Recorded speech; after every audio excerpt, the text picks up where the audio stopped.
साप्ताहिक समसामयिकी में आपका बहुत बहुत स्वागत है। हम आपके बीच उपस्थित है 19 मार्च से लेकर 26 मार्च तक की प्रमुख घटनाओं के साथ। देखते हैं उन प्रमुख घटनाओं। तो सबसे पहले जानते हैं उन घटनाओं में। प्रमुख घटना में है गवर्नमेंट ऑफ द ईयर 2023 पुरस्कार शक्तिकांत दास को प्रदान किया गया। आरबीआई के गवर्नर शक्तिकांत दास को इंटरनेशनल पब्लिकेशन सेंट्रल बैंकिंग द्वारा गवर्नमेंट ऑफ द ईयर 2023 पुरस्कार से सम्मानित किया गया है। आरबीआई के गवर्नर शक्तिकांत दास 2018 से आरबीआई के गवर्नर हैं। शक्तिकांत दास को यह अवार्ड यूक्रेन युद्ध, कोविड महामारी और मुद्रास्फीति में सहित कई संकटों के समय वित्तीय बाजार को चलाने के लिए दिया गया है। एशिया की पहली महिला लोको पायलट बनी सुरेखा यादव। भारत की semi high speed Vande Bharat express train की पहली महिला लोको पायलट सुरेखा यादव बनी है। सुरेखा यादव ने मुंबई में सोलापुर स्टेशन और छत्रपति शिवाजी महाराज टर्मिनल के बीच सेमी हाई स्पीड ट्रेन का संचालन किया। सुरेखा यादव 1988 में भारत की फर्स्ट इंडियन लोको पायलट बनी थी। सुरेखा यादव पश्चिमी महाराष्ट्र क्षेत्र के सतारा जिले की रहने वाली हैं। तो अब देखते हैं आगे घटनाओं में उन घटनाएं क्या रही। टीसीएस के नए एमडी एंड सीईओ बने के कृतिवासन। देखते हैं के कृतिवासन के बारे में क्या खास बातें रही है। भारत की सबसे बड़ी IT company Tata consultancy services TCS ने कृतिवासन को नया सीईओ और एमडी नामित किया है। इससे पूर्व टीसीएस के MD and CEO Rajesh Gopinathan थे, जिन्होंने इस्तीफा दे दिया है। अब टीसीएस एक आईटी मल्टीनेशनल कंपनी है जो टाटा ग्रुप का एक हिस्सा है। अब जानते हैं Bharat petroleum corporation limited BPCL के अध्यक्ष बने जी कृष्ण कुमार। बीपीसीएल एक महारत्न कंपनी है और इसमें जी कृष्ण कुमार कंपनी के चेयरमैन और मैनेजिंग डायरेक्टर के रूप में कार्यभार सौंपा गया है। जी कृष्ण कुमार एक इलेक्ट्रिकल इंजीनियर हैं जो नेशनल इंस्टीट्यूट ऑफ टेक्नोलॉजी यानी कि एनआईटी तिरुचिरापल्ली से और वित्त प्रबंधन से पोस्ट ग्रेजुएट हैं। आगे देखते हैं हम वार्षिक द्विपक्षीय अभ्यास कोंकण अभ्यास। वार्षिक द्विपक्षीय अभ्यास समुद्री अभ्यास जो है 2023 का आयोजन किया। कोंकण तट से अरब सागर में 20 से लेकर 22 मार्च 2023 तक भारतीय नौसेना और रॉयल नेवी सेना के बीच कोंकण 2023 नामक वार्षिक द्विपक्षीय समुद्री अभ्यास आयोजित किया गया। रॉयल नेवी और नौसेना की एक युद्ध शक्ति है ये दोनों।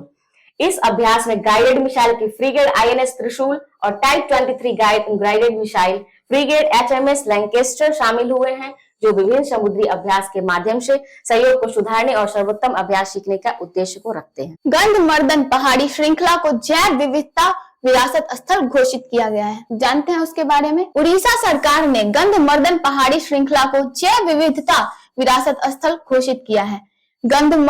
गंधमाल जिले में मदसुरु गार्ज और गजपति जिले में महेंद्रगिरी हिल रेंज के बाद यह उड़ीसा का तीसरा जैव विविधता विरासत स्थल है। जैव विविधता अधिनियम 2002 की धारा 37 के तहत राज्य सरकार की किसी स्थान को जैव विविधता विरासत स्थल के रूप में अधिसूचित कर सकती है। निर्देशक प्रदीप सरकार का 67 साल की उम्र में निधन। जानते हैं वो कौन थे और वो क्यों चर्चा में रहे हैं और उनका अभी निधन हुआ है, तो विशेष देखते हैं। प्रदीप सरकार एक प्रसिद्ध फिल्म निर्देशक जिन्होंने सफल फिल्मों जैसे परिणीता और मर्दानी का निर्देशन किया था। 67 वर्ष की उम्र में उनका निधन हो गया। उन्होंने 2005 में फिल्म परिणीता के साथ अपने फिल्म कैरियर की शुरुआत की थी, जिसमें विद्या बालन उस मूवी में मुख्य किरदार के रूप में थी। 2005 में परिणीता के लिए उन्हें film fair award for best art direction का अवार्ड भी प्रदान किया गया था। 2006 में एक निर्देशन का सबसे बड़ा डेब्यू फिल्म के लिए उन्हें इंदिरा गांधी अवार्ड से भी उन्हें सम्मानित किया गया। जानते हैं hockey India best organiser award से सम्मानित। Hockey India best organiser award से सम्मानित किन्हें किया गया है, जानते हैं उसके बारे में विशेष।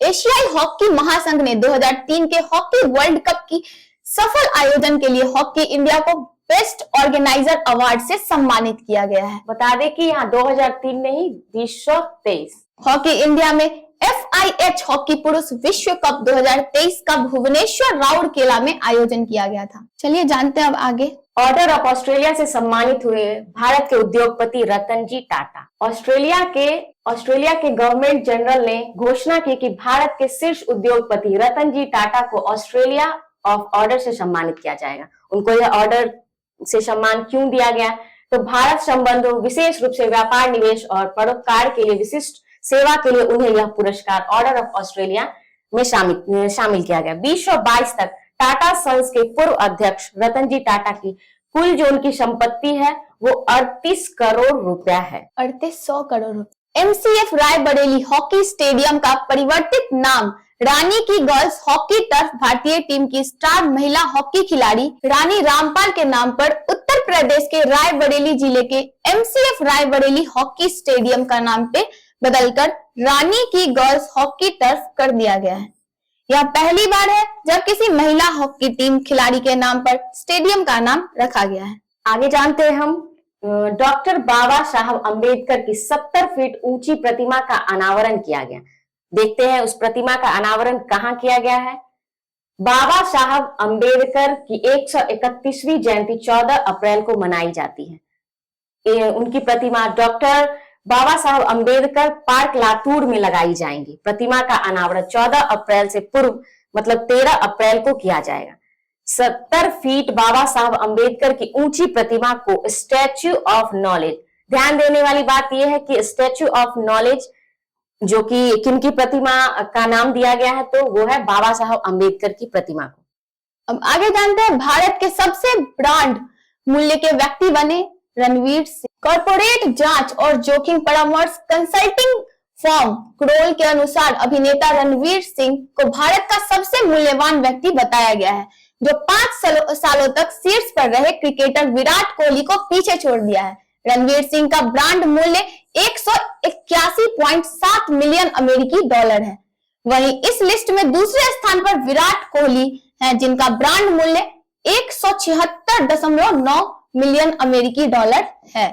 तीसरे और चौथे स्थान पर अक्षय कुमार और आलिया भट्ट पूर्ववत स्थान पर बने हुए हैं, यानी कि वो पहले भी तीसरे और चौथे स्थान पर ही थे। अंतर्राष्ट्रीय प्रसन्नता दिवस जो कि 20 मार्च को मनाया जाता है को संयुक्त राष्ट्र द्वारा अंतर्राष्ट्रीय प्रसन्नता दिवस के रूप में मनाया जाता है। वर्ष 2023 के लिए अंतर्राष्ट्रीय प्रसन्नता दिवस की थीम है be mindful and be grateful be kind. Be mindful be grateful be kind है। World oral health day. World oral health day हम जानते हैं कि प्रत्येक वर्ष 20 मार्च को मनाया जाता है। और ध्यान देने वाली बात यह है कि परीक्षा उपयोगी जो क्वेश्चंस हैं वो सबसे ज्यादा पूछे जाते हैं इस वर्ष की थीम क्या रही है। तो थीम इस वर्ष की वर्ल्ड हेल्थ ओरल डे की रही है 2020 की थीम अपने मुंह से गर्व करो। इंटरनेशनल हैप्पीनेस डे 20 मार्च को प्रत्येक वर्ष मनाया जाता है। देखते हैं इस वर्ष के लिए अंतर्राष्ट्रीय खुशी दिवस का विषय है सावधान रहे, आभारी रहे, दयालु बने रखा गया है। विश्व डाउन सिंड्रोम दिवस जो कि 21 मार्च इस वर्ष का विश्व डाउन सिंड्रोम दिवस का विषय है हमारे साथ हमारे लिए नहीं। International day for the elimination of racial discrimination day.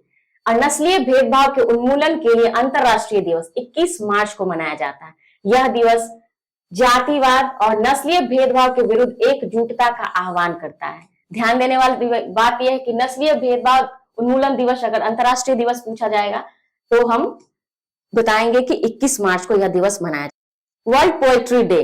World poetry 21 मार्च को मनाया जाता है। 21 मार्च को प्रत्येक वर्ष मनाया जाता है। यह कविता और जीवन में इसके महत्व को मनाने का एक अवसर है। विश्व कविता दिवस। विश्व कविता दिवस 2023 की थीम रही always be a poet even in a prose. विश्व वानिकी दिवस। हम जानते हैं कि 21 मार्च को विश्व वानिकी दिवस मनाया जाता है। 21 मार्च अंतर्राष्ट्रीय वन दिवस को चिन्हित करने के लिए यह दिवस मनाया जाता है, क्योंकि इस दिन ऋतु विषुव होता है। वसंत विषुव तब होता है जब पृथ्वी पहले वसंत में प्रवेश करती है। और हम जानते हैं, एक बार फिर से ध्यान दें कि 21 मार्च को विश्व वन दिवस मनाया जाता है। अब जानते हैं विश्व जल दिवस के बारे में। 2023 में इस दिवस को मनाने का मुख्य उद्देश्य सतत विकास लक्ष्य के माध्यम से 2030 तक सभी के लिए शुद्ध जल और स्वच्छता संचार की पहुंच प्रदान करने का लक्ष्य रखा है। विश्व जल दिवस 2023 की थीम है एक्सप्लोरेटिंग चेंज, तेजी से परिवर्तन। विश्व मौसम विज्ञान दिवस। मार्च की 23 तारीख को यह दिवस मनाई जाती है। 1950 में विश्व मौसम विज्ञान संगठन ने इसकी घोषणा की थी इस दिवस को मनाने की।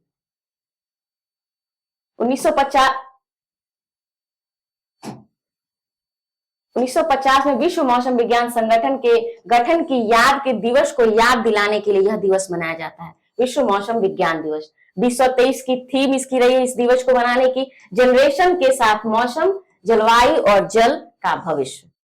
वह विश्व क्षय रोग दिवस यानी कि वर्ल्ड ट्यूबरकुलोसिस डे जो 24 मार्च को हर वर्ष मनाया जाता है। विश्व क्षय रोग दिवस वर्ल्ड ट्यूबरकुलोसिस डे 24 मार्च प्रति वर्ष 24 मार्च को विश्व क्षय रोग दिवस यानी कि टीबी दिवस इसके विनाशकारी सामाजिक, आर्थिक और स्वास्थ्य परिणामों के बारे में जागरूकता फैलाने तथा विश्व स्तर पर टीबी महामारी को समाप्त करने के लिए प्रयास करने हेतु मनाया जाता है। बिहार दिवस, अब जानते हैं सब लोग वाकिफ होंगे बिहार दिवस से। बिहार दिवस प्रत्येक वर्ष 22 मार्च को मनाया जाता है। इस वर्ष बिहार दिवस की थीम रही है युवा शक्ति बिहार की प्रगति। युवा शक्ति बिहार की प्रगति थीम के साथ इस वर्ष का बिहार दिवस मनाया गया है।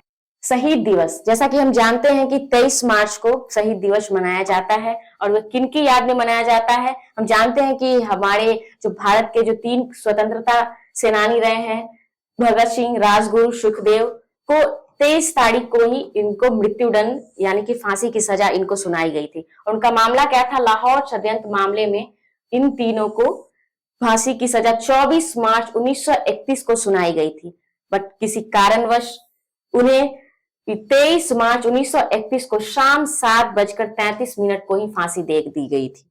सुनाई तो गई थी सजा 24 मार्च 1931 को, लेकिन उन्हें फांसी दे दी गई 23 मार्च 1931 को।